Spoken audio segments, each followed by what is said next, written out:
Hello, everyone. Thank you for joining.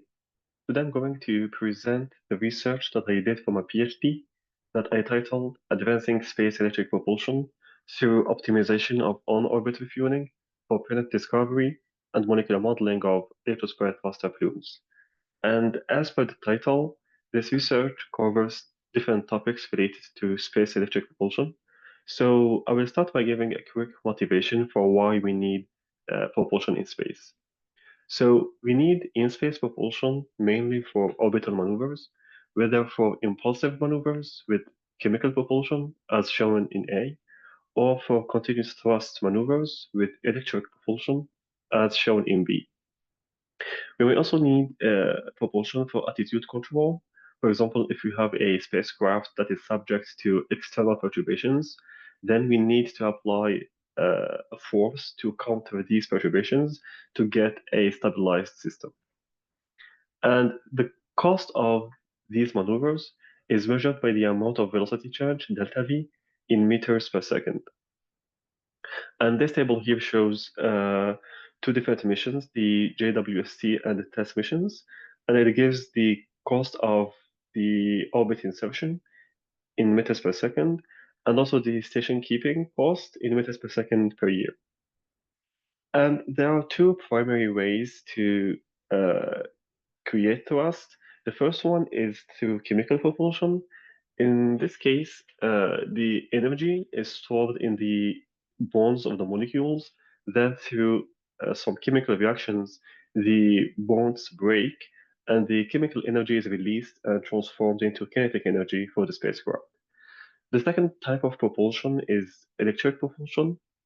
And in this case, we rely on an external source of energy, generally the sun. So we collect the energy from the sun, for example, and then through some conversion mechanisms, we can extract ions at very high speed, and then the solar energy is converted into kinetic energy for the spacecraft. And chemical propulsion is characterized by high thrust and low mass efficiency, while electric propulsion is characterized by low thrust and high mass efficiency. And the mass efficiency of the thruster is measured by a metric called the specific impulse, ISP, that is defined as the ratio of the exhaust velocity c over the standard gravity g.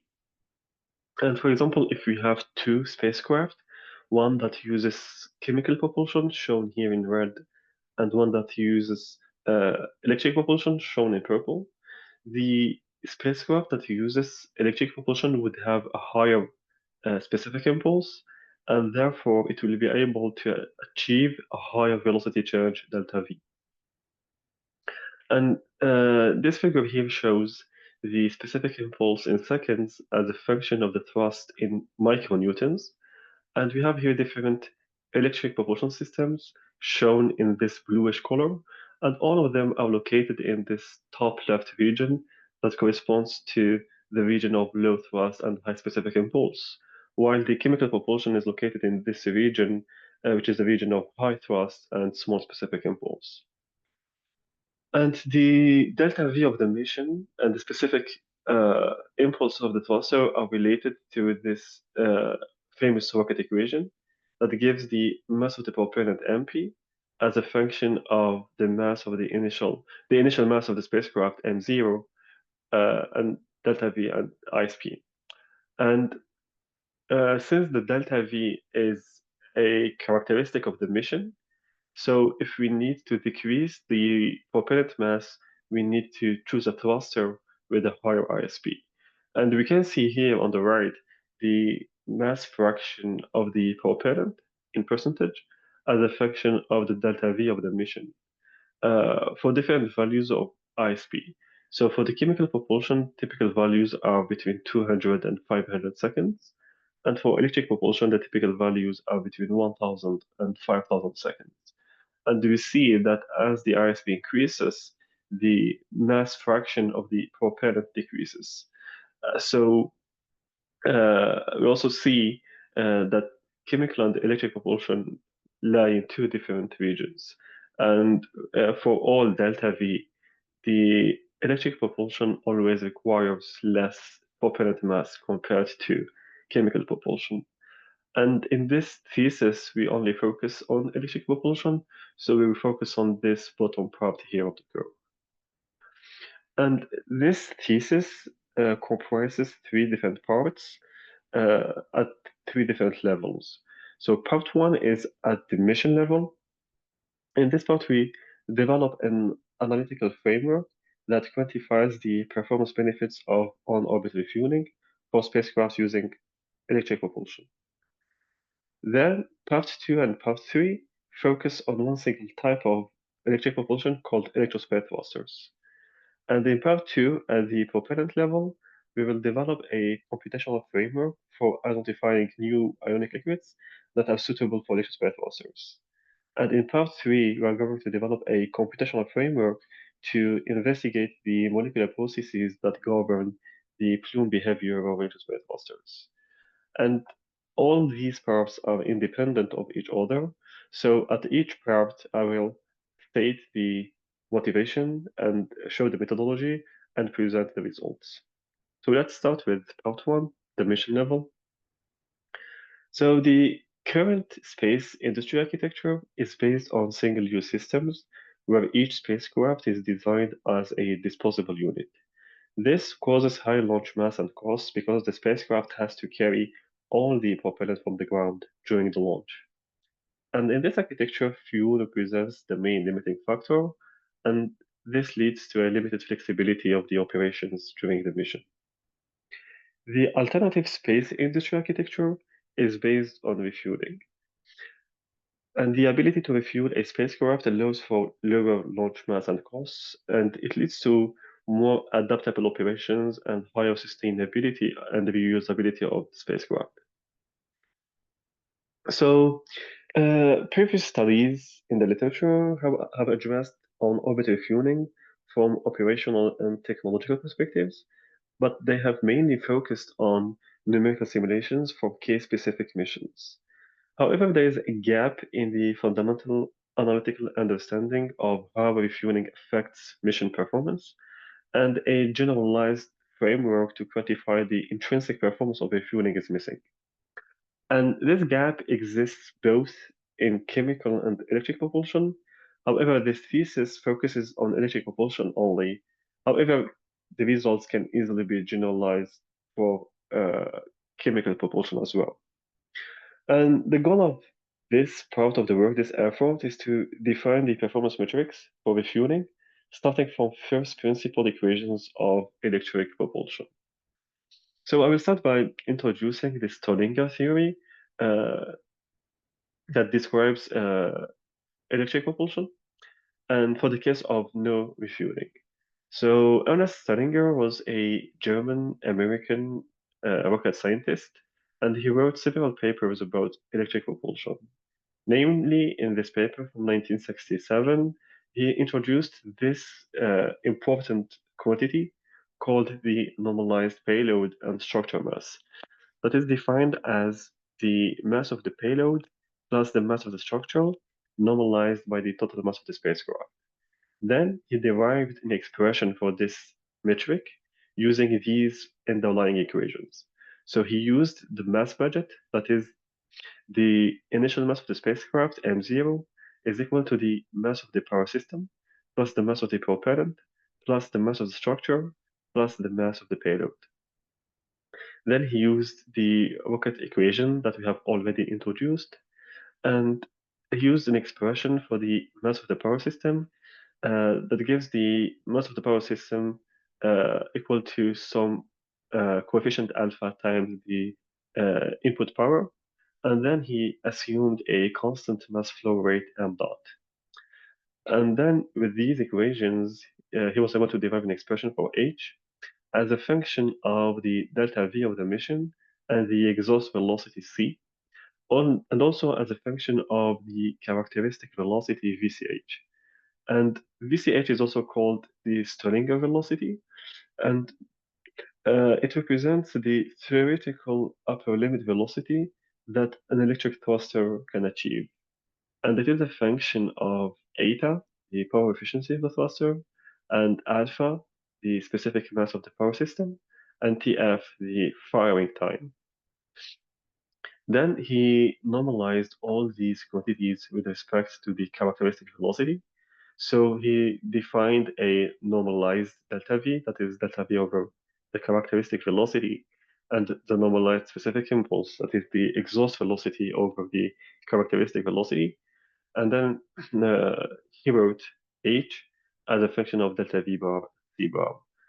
And we can visualize this expression here on the right side. So in this figure, this one represents the value of H as a function of C bar for different values of delta V bar.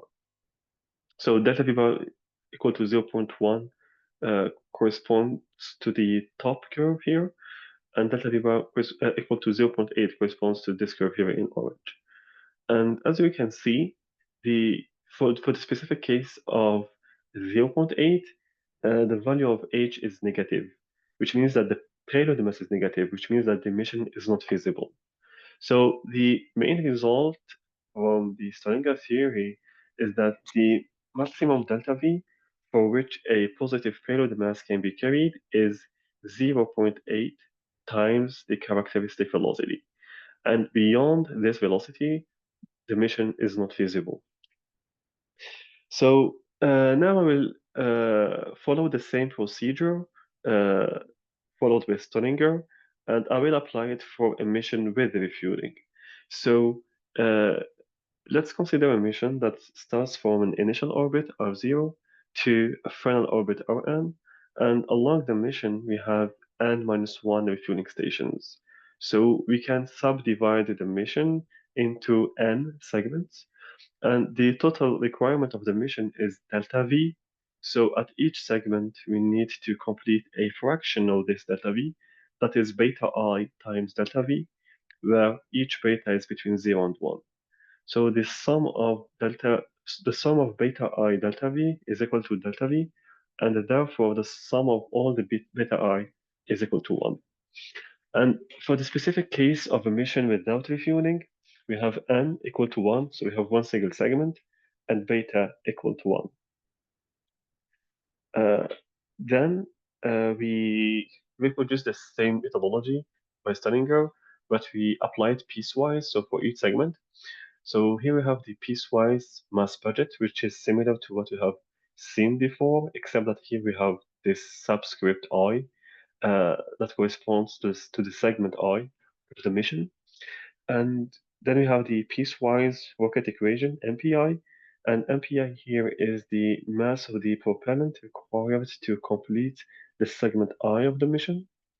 And then we can get the total mass of the propellant, NP star, that is the sum from 1 to n of all the MPI.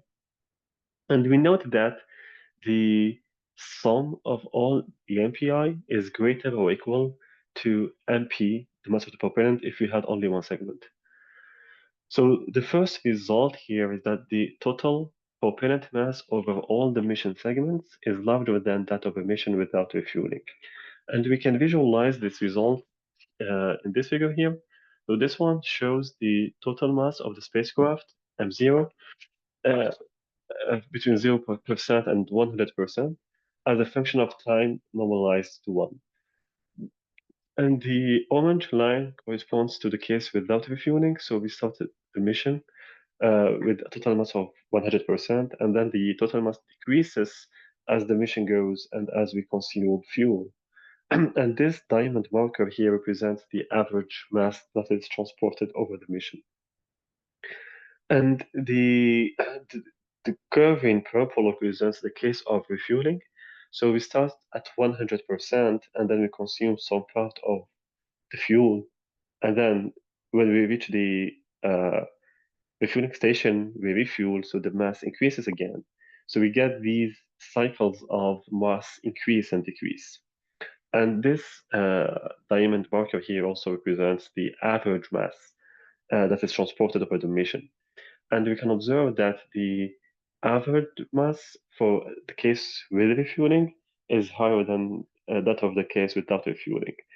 So, this explains the necessity to consume more energy to achieve these different segments and therefore the necessity to have more fuel. And if we project these curves or these lines here on from A to B, we can see that the sum of all the segments is larger than having one single segment. So having refueling stations requires more fuel in total, even though at each segment we need less fuel. Then we can derive an expression for a piecewise normalized payload and structure mass. So this is similar to what you have seen before, but here we have this beta I coefficient, and here we have this subscript I, because in theory, at each segment we can deliver a different payload mass depending on the requirement, the delta V requirement of this segment. However, in reality, the actual payload mass has to be the same because we have the same payload mass from the beginning to the end. So the overall normalized payload and structure mass, H star, is equal to the minimum HI. So in this one, the minimum HI corresponds to the maximum beta I. So the longest segment determines the actual payload mass of the mission. And when we say longest in this context, we don't mean longest in the physical space, but the longest in the delta V space. So we mean the segment that requires the highest delta V.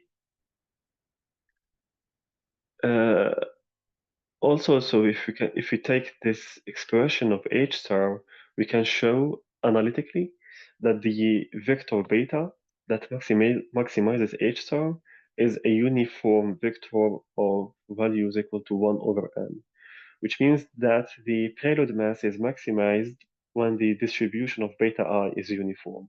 So having uniformly distributed refueling stations is beneficial if you want to maximize the payload mass. We can also show that the derivative of H star with respect to n is positive, which means that the payload mass is a monotonically increasing function of the number of refueling stations. Then you can plot H star as a function of C bar for different values of n, and here is the number of segments in the mission. And n equal to 1 corresponds to a mission without refueling. And we do this for the extreme case of delta V equal to 0.8 times the characteristic velocity. And for the case without refueling, n equal 1, we can see here, as we saw before, that the payload mass is negative and that the mission is not feasible. However, if we introduce refueling, we have more than one segment, then the payload mass becomes positive and the mission is possible now. So this means that refueling can enable missions that are otherwise unfeasible. Then we can plot the optimal normalized specific impulse that maximizes the payload mass. So we can ignore this first value because it corresponds to a negative payload mass, and this is not physical. Uh, so starting from the second value, you can see a decrease in the optimal C bar. So this means that the optimal specific impulse decreases as more refueling is available. So when we have refueling, we care less about the mass efficiency. We can also show that there is an upper limit for H star by taking the limit of n to infinity. So for n going to infinity, we have H star infinity that is equal to this expression here. And we can visualize this result in this figure here. So we have the mass fraction as a function of the number of segments. And we have this constant fraction that is dedicated to the power system. And then as we have more refueling, the requirement of propellant per segment decreases and is shown here in purple. And this gain in mass can be used for the payload. So we have an increase in the payload mass. So here it's the normalized payload and structure mass shown in orange. And after a certain threshold of refueling, we reach a plateau. So it is not always beneficial to increase the number of refueling after some threshold. So more refueling stations is not beneficial after certain threshold. For in this case, it's about 30. Now, taking some time considerations, we can define another performance metric. And we have to recall that for low thrust maneuvers, the mission time can be approximated by the firing time. So if we want to minimize the mission time, we can just minimize the firing time.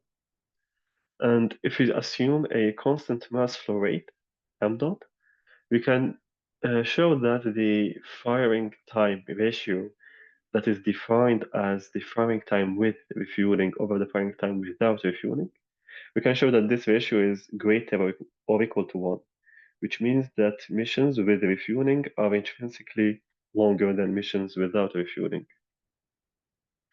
We can also show analytically uh, that the firing time ratio tau is minimized if beta is equal to 1, which means we don't have any refueling, and it is maximized if beta is uniformly is a uniform vector of 1 over n. However, in this case, we want to minimize the firing time ratio. So we end up with two different cases. In case A, we want to maximize the payload mass. In this case, we want to have evenly distributed refueling. And in case B, we want to minimize the mission time. In this case, we want to avoid the refueling altogether. However, real in practice, uh, we may want to maximize the payload mass with some constraint on the mission time, so the optimal refueling sequence may lay somewhere between these two extreme cases. Now we will apply our framework to an actual mission, and we chose the Smart 1 mission. Smart 1 was an ESA mission launched in 2003, and after an insertion into a geostationary transfer orbit (GTO), it used Halifax thrusters to achieve lunar orbit, and it followed elliptical spiral orbits as shown in the figure on the right. And from the literature, we can get these reported values. So we have the mass budget, and we have the power, the specific impulse, the thrust, the delta V, the firing time, etc. And from these values, we can calculate some values of interest for our analysis, such as the normalized payload mass, or the jet power, or the characteristic velocity, etc. And we can define an optimization under constraints problem. That is, for given values of normalized delta V and normalized specific impulse, find the refueling sequence beta I that maximizes the normalized payload and structure mass H star subject to these constraints. So the coefficients beta I have to be between 0 and 1, and the sum of the coefficients has to be equal to 1, and n, the number of mission segments, has to be smaller than some n max that you can prescribe, and tau, the firing time ratio, has to be smaller than some tau max that we also prescribe. And then we use numerical methods to solve this optimization problem. So we use a local optimizer followed by a global optimizer. So the local optimizer can only find the optimum in some local region. And if we only use a local optimizer, we can only find a local minima. So we need a global optimizer that perturbs the solution and explores all the parameter space. So as a local optimizer, we use the SLSQP algorithm that stands for sequential least squares programming. And as a global optimizer, we use the basin hopping algorithm. This one allows us to hop between the different basins or the different local minima.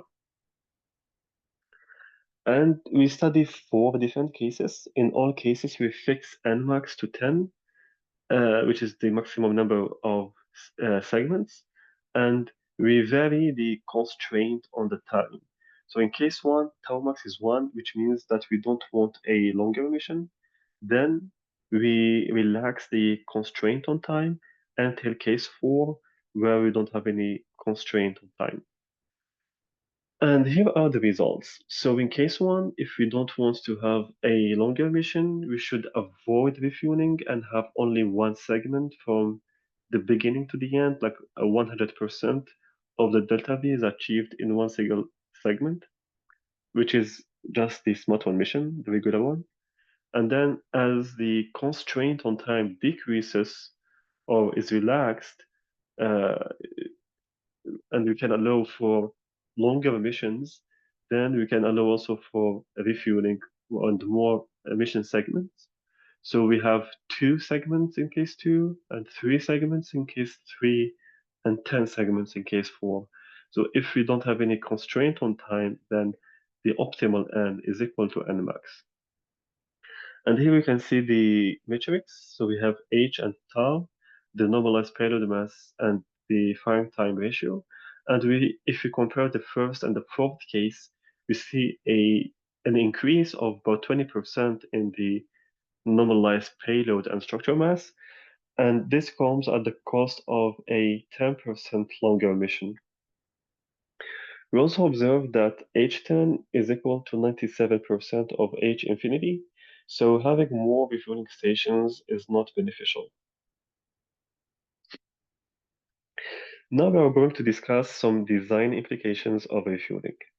So having refueling stations lead to a lower optimal specific impulse. So we may choose a thruster with lower ISP. For example, we may prefer Hall effect thruster instead of a graded ion thruster. Also, as the optimal specific impulse decreases, the power requirements decrease, and therefore we can downsize the array. And since the propellant mass per segment decreases, we can use smaller tanks. And since the payload mass increases, the structure must accommodate additional payload mass and volume. Now we are going to talk about some logistics. So there are different ways to achieve refueling proposed in the literature. First, the operational spacecraft can just go to the refueling hub and take fuel, or the refueling hub can go to the operational spacecraft and deliver fuel. Or in the third scenario, we can have a third spacecraft that we call a distributor that would go to the refueling hub, take fuel, and then go meet or rendezvous with the operational spacecraft and deliver fuel. In this scenario, the operational spacecraft can continue its mission and being refueled. And based on our assumptions, we have assumed that refueling capabilities are consistently available at any point along the mission trajectory, and we have assumed that refueling does not alter the spacecraft's velocity vector, and we have assumed no delta V penalty nor time penalty. And based on these assumptions, the third scenario is the best one that fits this set of assumptions. So having a distributor that assumes the responsibility for the resource transportation maneuver is the chosen scenario in our case. Additionally, if we want to do refueling during orbit raising, we can take advantage of the fact that the operational spacecraft is following a spiral orbit. So we can place the distributor in a location that intersects with these spirals in order to avoid any unnecessary maneuver.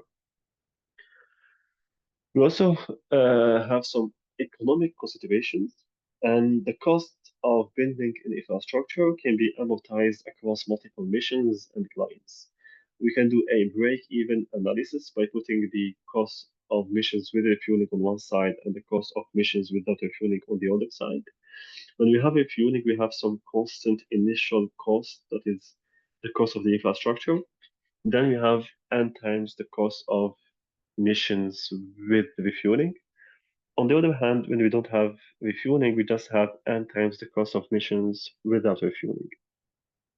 Then you can derive an expression for n break even that represents the minimum number of emissions uh, in order to amortize the cost of the infrastructure.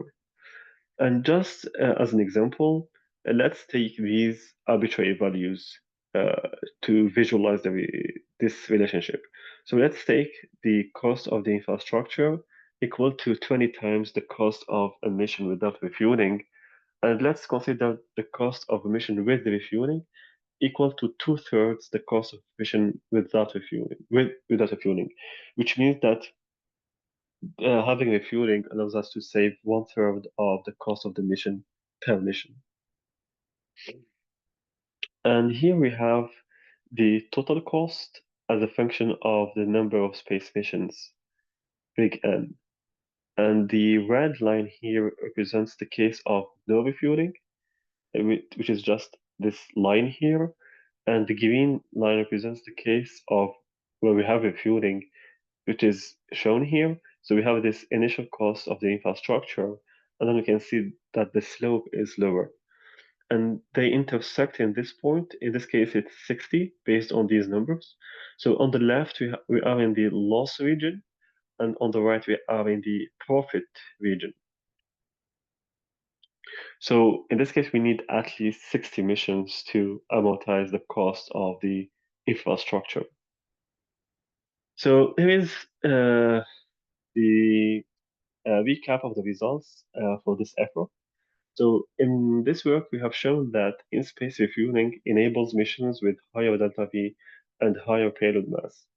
We have also shown that the optimal specific impulse decreases as more refueling is available, and that we have shown that the payload mass is maximized when refueling is evenly distributed.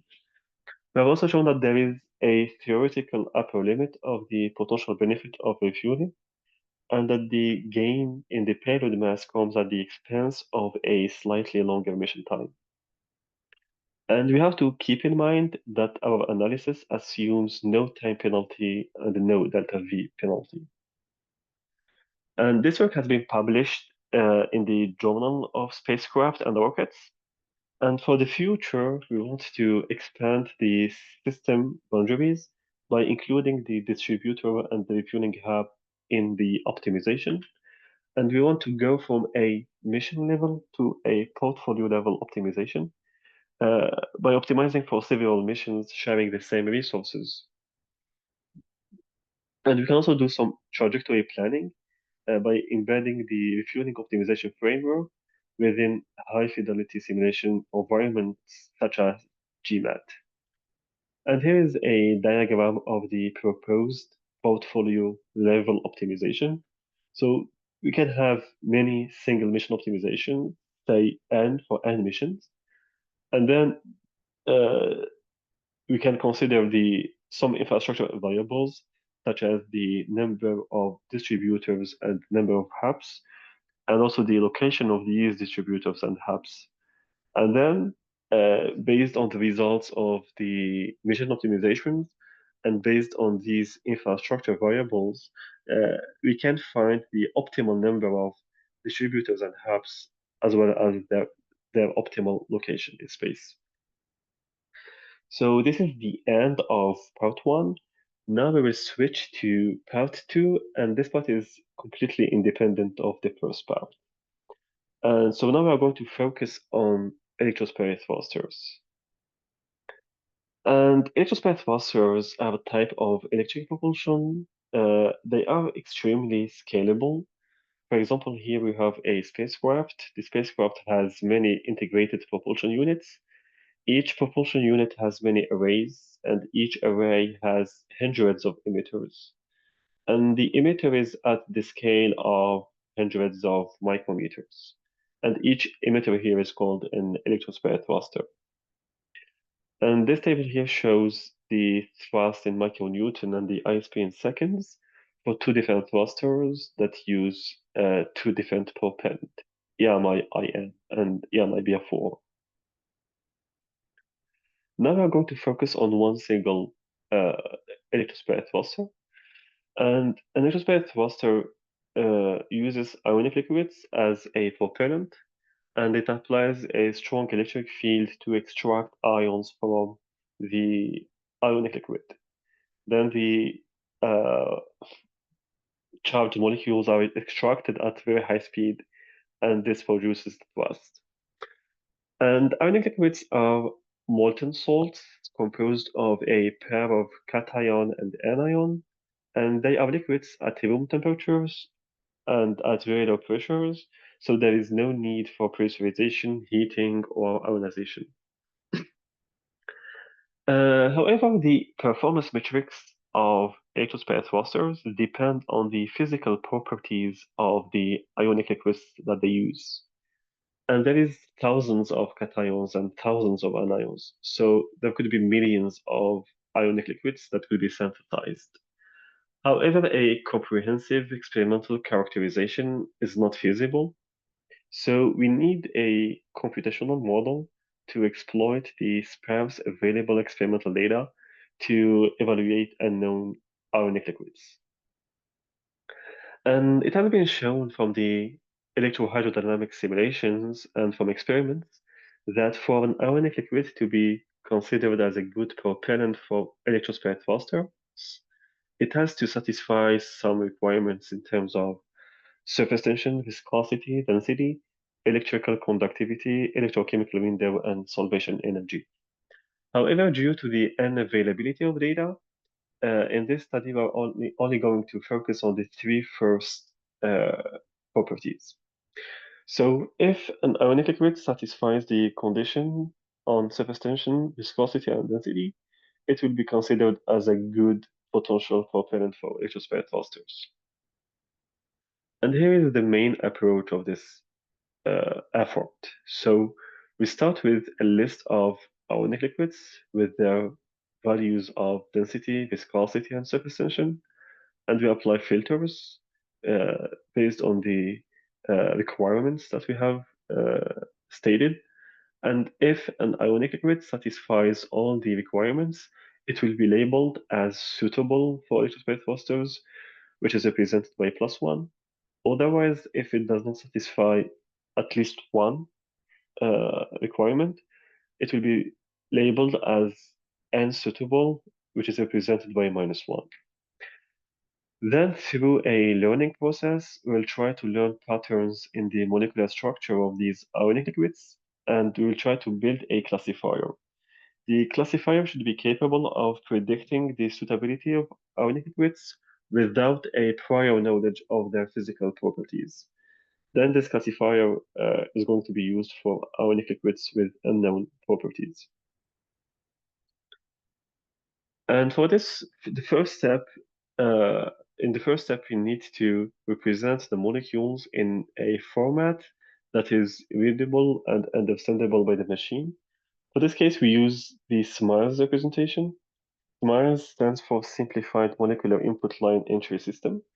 It is a notation that allows to represent a chemical structure in a string of characters, and it is designed to be both human readable and machine perceivable. And the table on the left here shows some symbols of smiles. For example, the dash sign represents a single bond, the equal sign represents the double bond, the pound sign represents a triple bond, etc. And on the right, we have two examples. We have EMI plus and BF4 minus, and their smiles representation.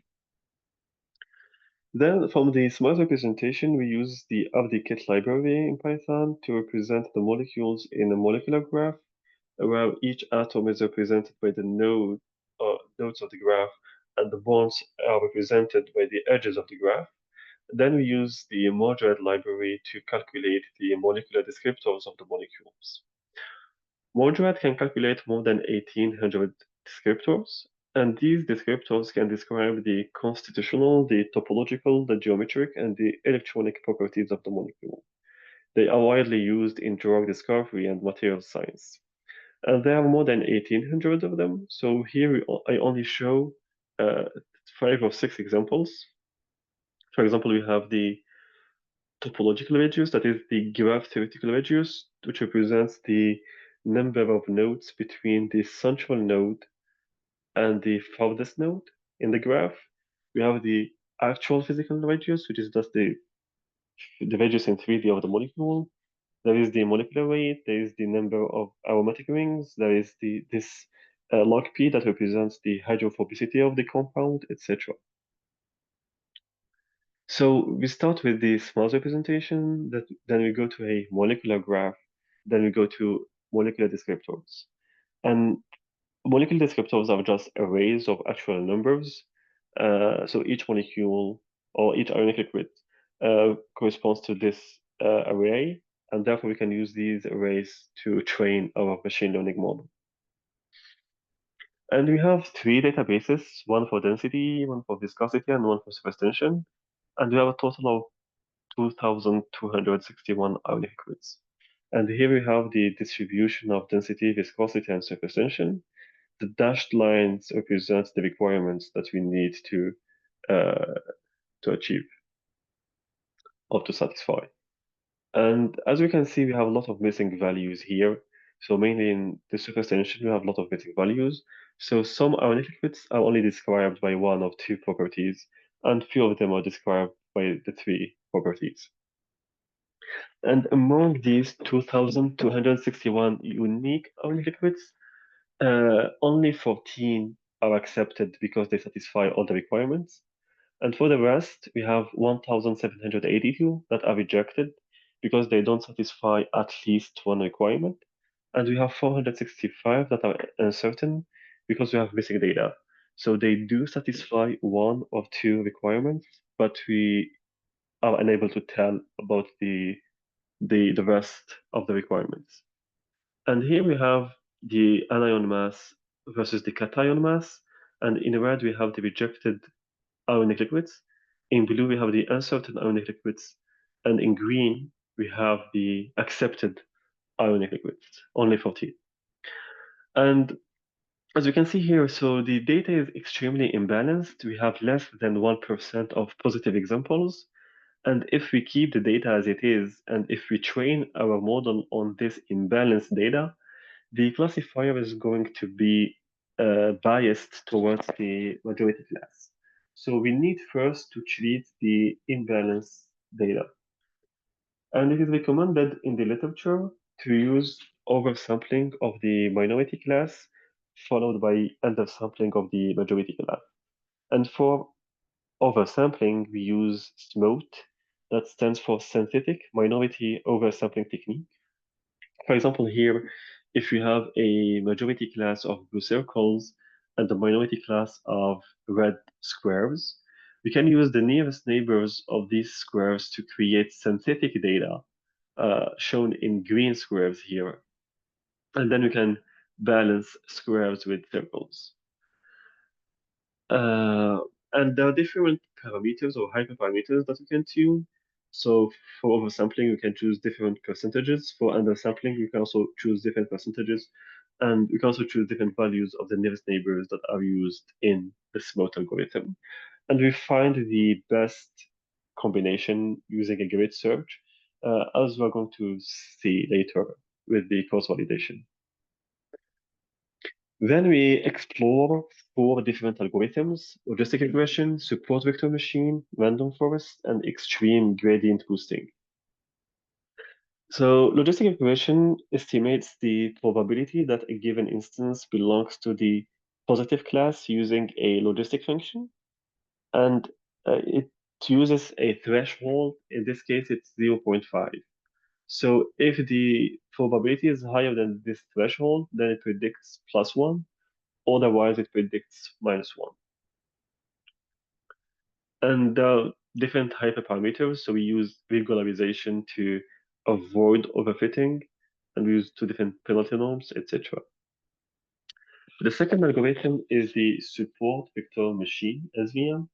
The SVM maximizes the margin between the closest data points and the separating hyperplane. The margin is shown here as gamma in this graph. So the SVM tries to maximize gamma here.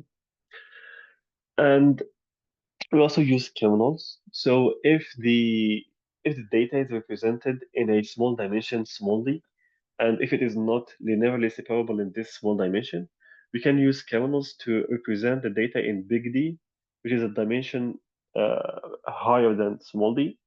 And in this higher dimension, the data is linearly separable.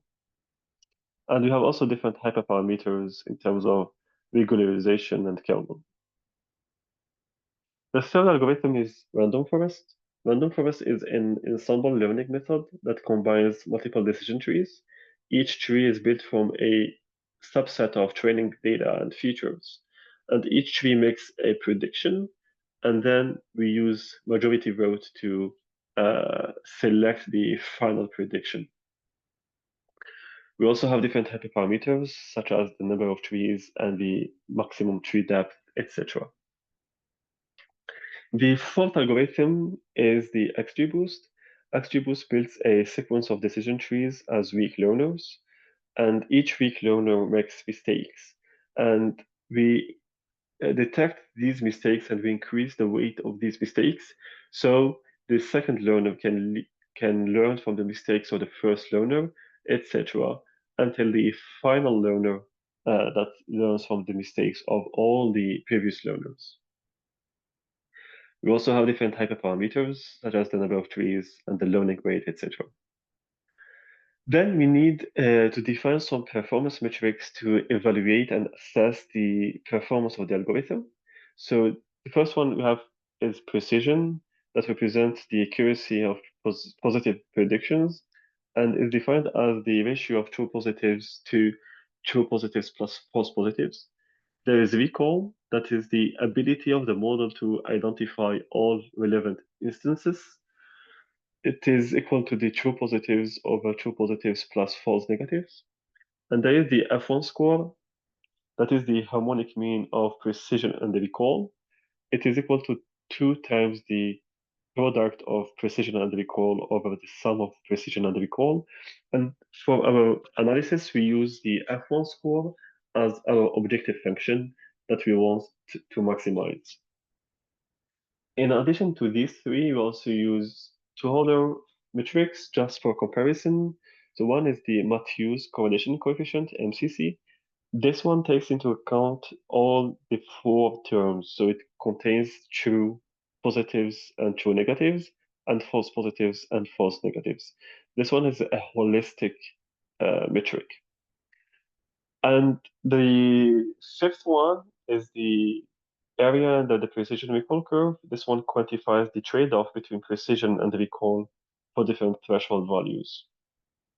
So this is the general workflow. So we have the smooth representation, we apply the filters, and we manually label our data, +1 or -1.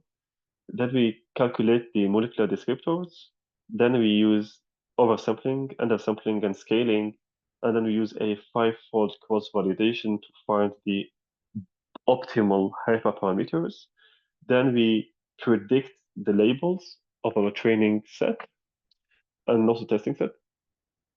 And then we calculate the precision recall and F1 score by comparing the actual labels with the predicted labels. And here are the results for our four algorithms for training and testing. And after examining all these numbers, we find out that the SVM is the best performing algorithm. And the F1 score in this case is 0.72 for training and 0.61 for testing. And this is good considering the fact that the data is extremely imbalanced.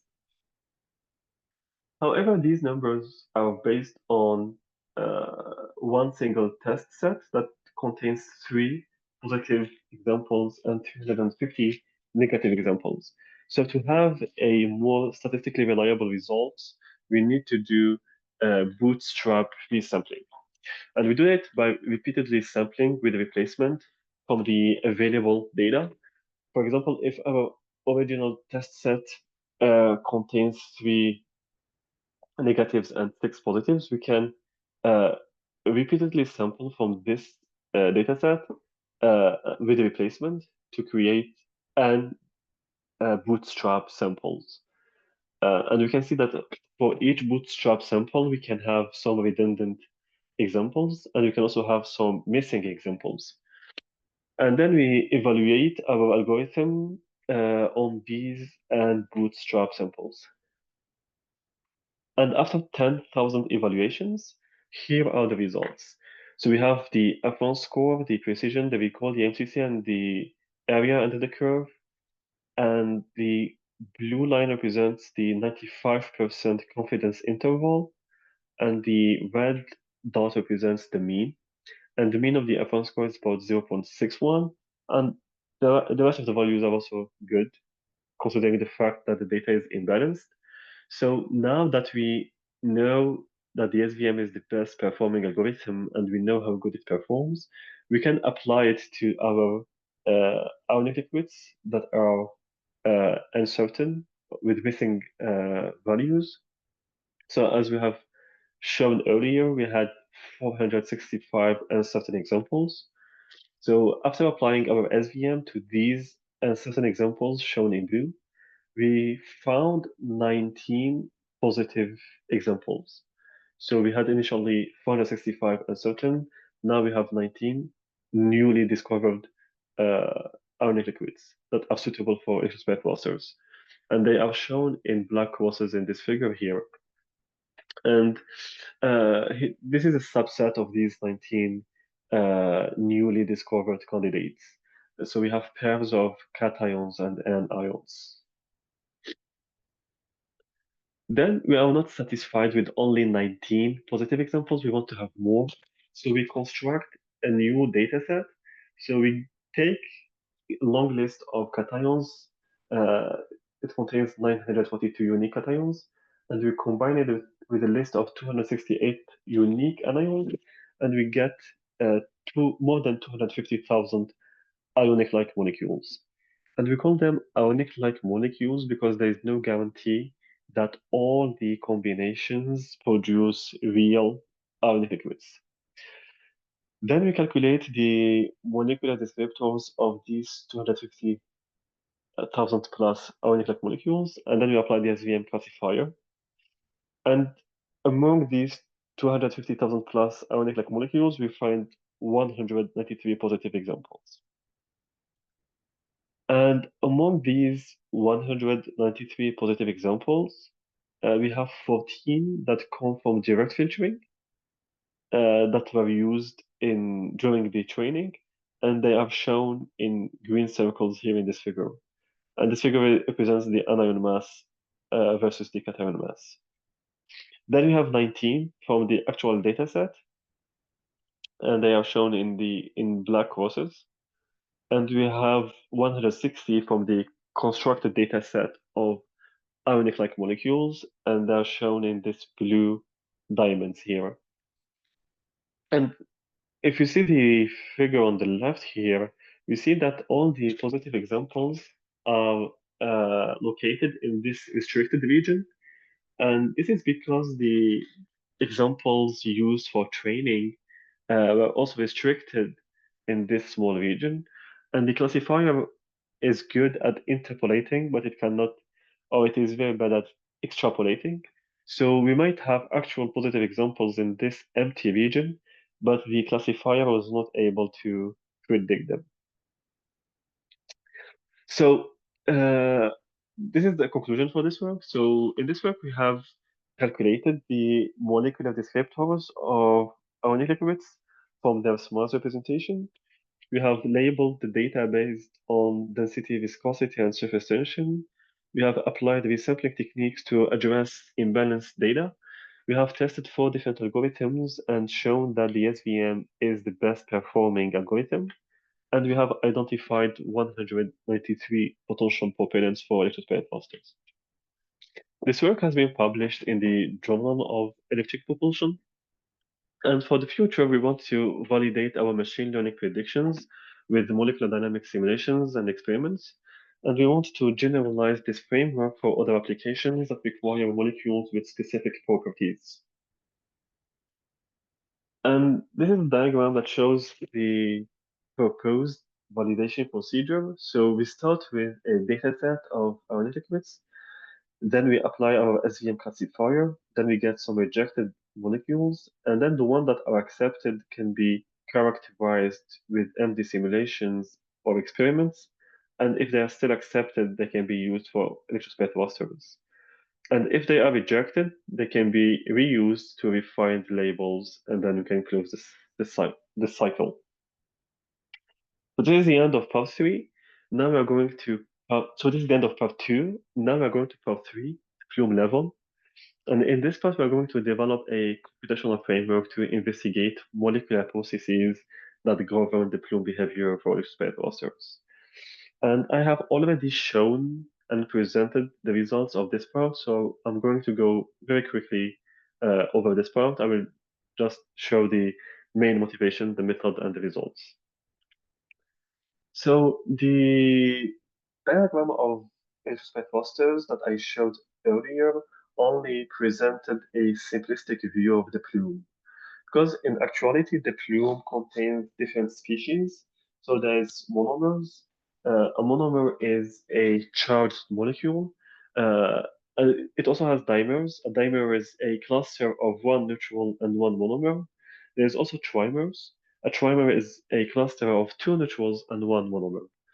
Then, uh, across the plume, these heavy molecules can fragment and give rise to neutrals and monomers. So in the plume, we have different species with different masses and different velocities.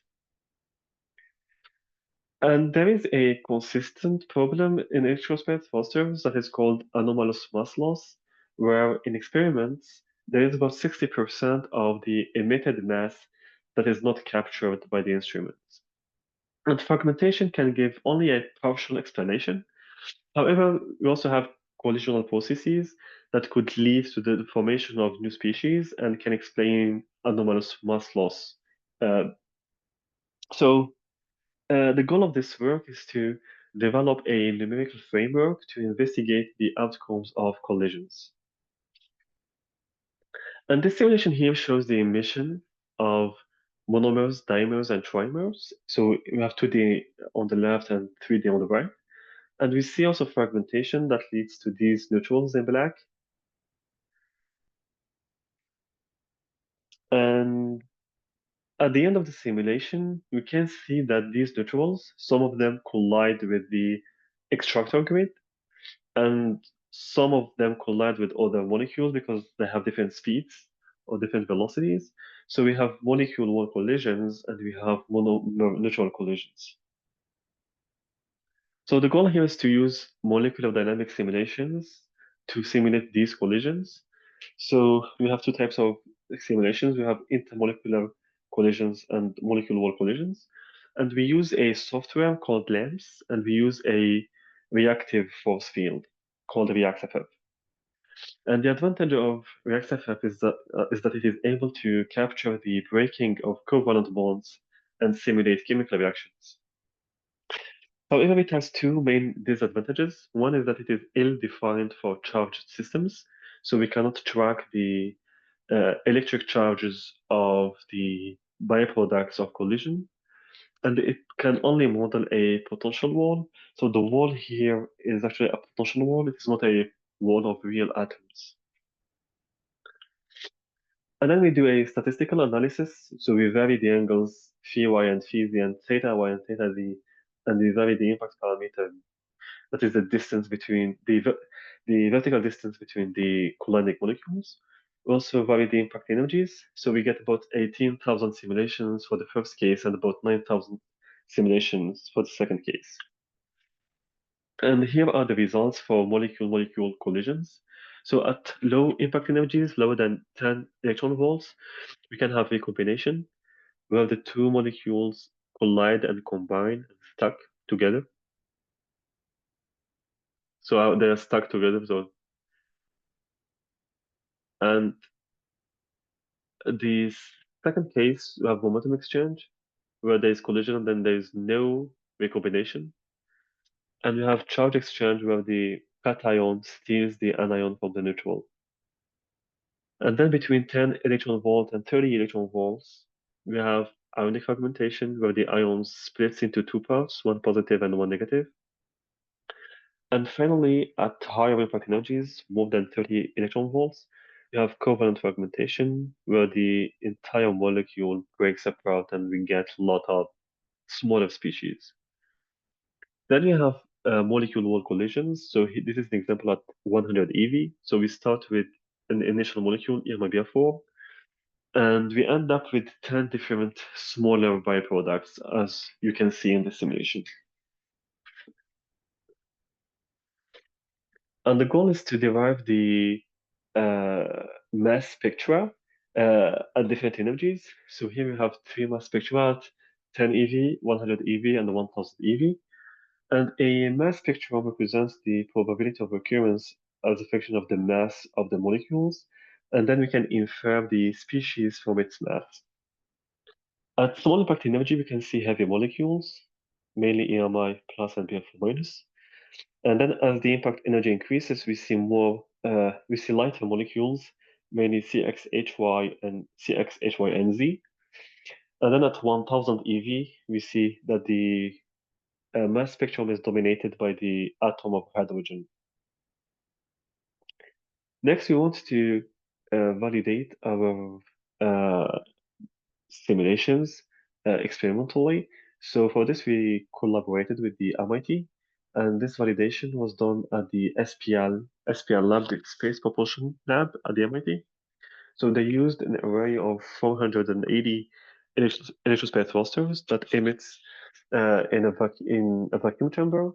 And then they used two instruments. The first one is the retarding potential analyzer, RPI, that is put here upstream. This one gives the energy distribution of the beam.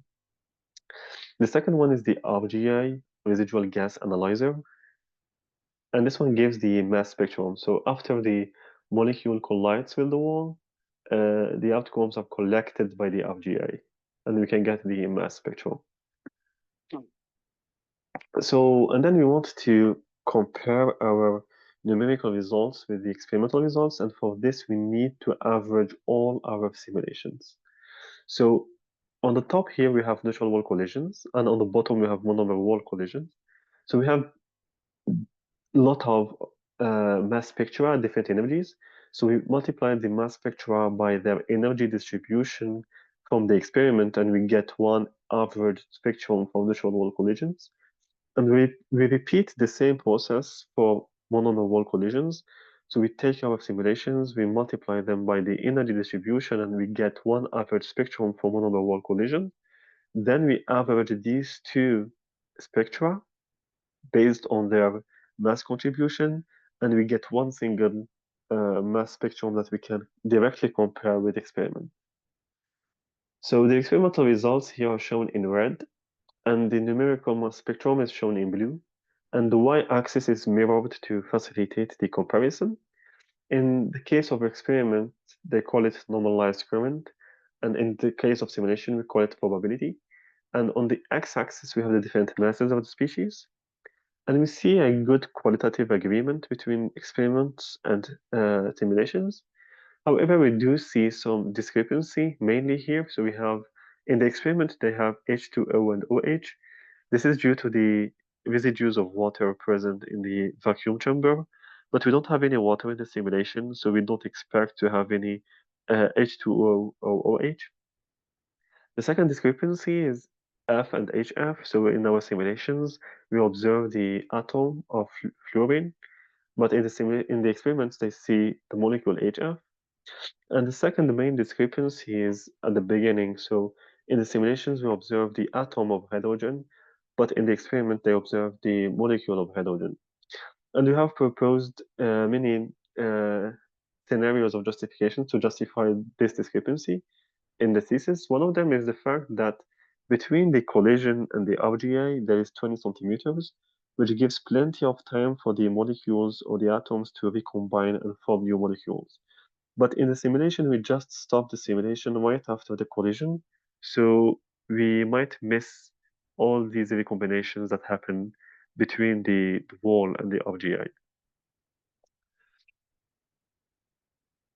And this MD work has led to two first author journal papers, in addition to three co-author contributions, some in conferences and some in peer-reviewed papers.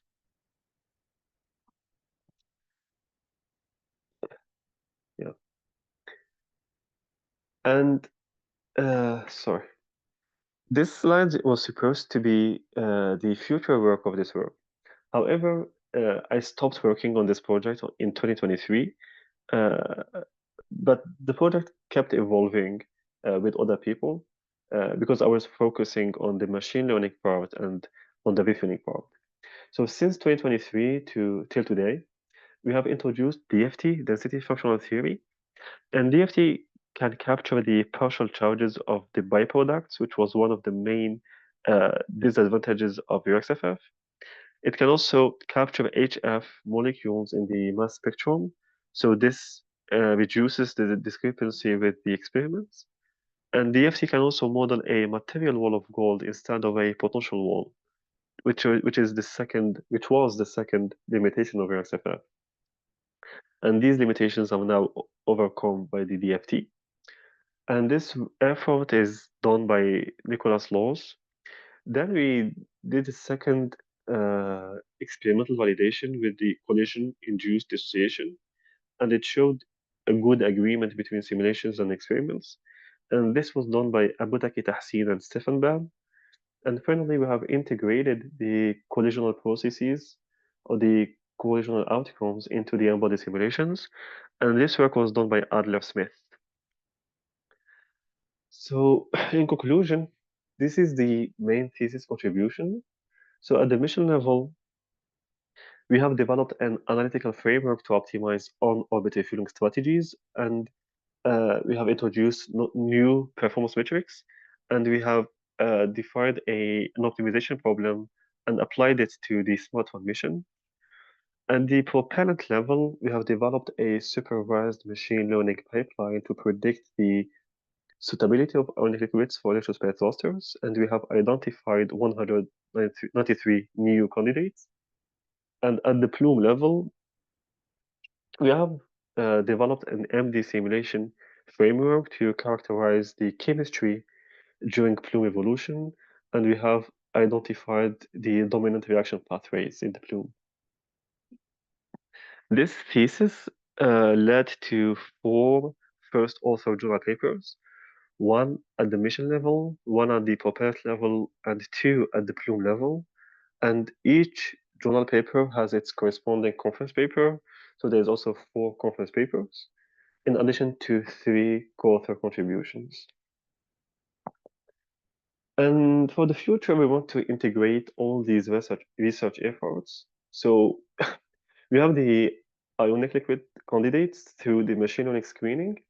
We can synthesize them and we can experimentally measure the specific impulse and the thrust in electrospray thrusters using these ionic liquids. Then with MD simulations, we can inform lifetime limiting phenomena and give estimations of the degradation rate as a function of the propellant type. Then using the specific impulse ISP, the thrust, and the lifetime, we can feed this back to the mission level optimization framework. So we can get a multi-scale design and validation pipeline where the propellant selection, the thruster performance, and the mission architecture are optimized concurrently. Finally, I would like to thank the sponsors of this work. This work was sponsored by one NASA grant and two IFOSR grants, and partially by the Africa Fund Fellowship by Cornell Graduate School. I would also like to thank all the members of Astralab. It's been a great privilege and honor for me to meet all these people and to work with them and to collaborate and learn from them. I would also like to thank my advisor, Professor Elaine Petro. I would like to thank her for her support and help over all these years, and I hope for future collaboration.